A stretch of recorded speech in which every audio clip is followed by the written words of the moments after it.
Hi guys, may ano tayo dito, may kinatay akong manok dito. So ito yung ano natin ngayon, ito yung lutuin ko, adobong pinatuyo. So ito na lahat yung ano, yung karne niya. So meron tayong sibuyas, bawang, luya, kamatis, bell pepper, laurel, suka, chicken cubes, toyo, Sprite, paminta. Siyempre gagamit tayo ng ano dito, mantika. So ang dami ng karne ng ano, kinatay natin kanina. So prito muna ako ng ano, ng mga panakot. So iuna ko yung ano, yung luya. Gagamit tayo ng ano dito luya kasi ano, pang tanggal lang sa. So kadalasan sa adobo walang kamatis. So ngayon naglagay ako ng kamatis para ano siya. Masarap kasi yung adobo pag ano may kamatis. So nilagay ko na yung ano, yung bawang. Sa hindi pa na try na mag-adobo gamit ang kamatis, subukan nyo to. Itong recipe na to. So naglagay na pala ako ng sibuyas. So idiretso ko na yung ano, yung manok. Kasi na golden brown na yung mga panakot natin.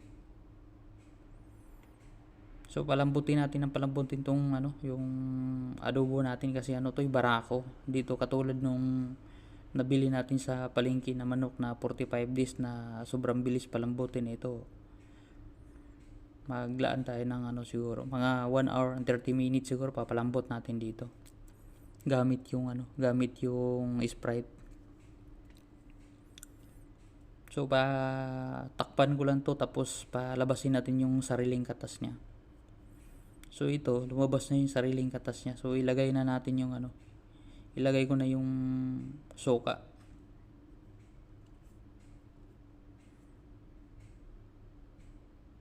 Tapos sabay pa singawin muna natin to. Hayaan lang natin to siya. So ilagay ko na yung ano, yung chicken cubes.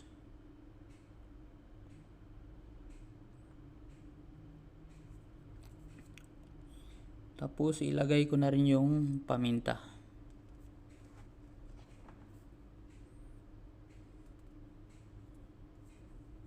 Tapos ihabol ko na rin yung ano, yung toyo.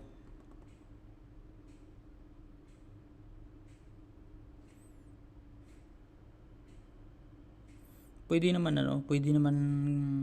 hindi kayo gagamit ng Sprite, depende sa inyo. Pero masarap talaga ano pag Sprite yung gamitin nyo kasi manamis-namis. So ilagay ko na tong ano, Sprite. So ito yung ano gamitin natin sa pagpapalambot ng karne ng manok. Siguro pa palambutin natin to ng ano, mga 1 hour 30 minutes kasi ano kasi to siya. Napaka kunat nito, barako kasi to.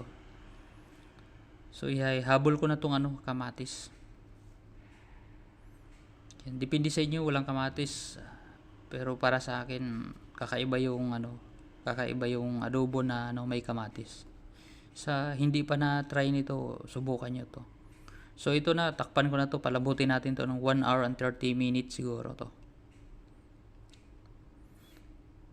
So after 1 hour and 30 minutes, ito na yung itsura niya. So ilagay ko na itong ano, bell pepper. Bell pepper, depende naman sa inyo yan, pwede naman wala yan.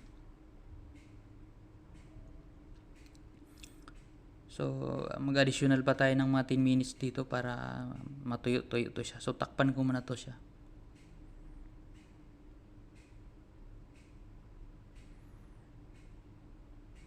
So di pa ganong ano siya tuyo. Mag-additional pa tayo ng mga ano dito, mga 1 minute siguro. Para lang medyo malapot-lapot ang sabaw. Depende naman sa inyo pag ganitong yung ano niya, pwede naman ganito lang. Pero sa akin ba ano ko siya, palapot-lapotin ko to siya. So ito na siya, malapot na. Pwede na to siya. Nakuha na natin yung tamang ano, lapot ng sabaw ng adobo.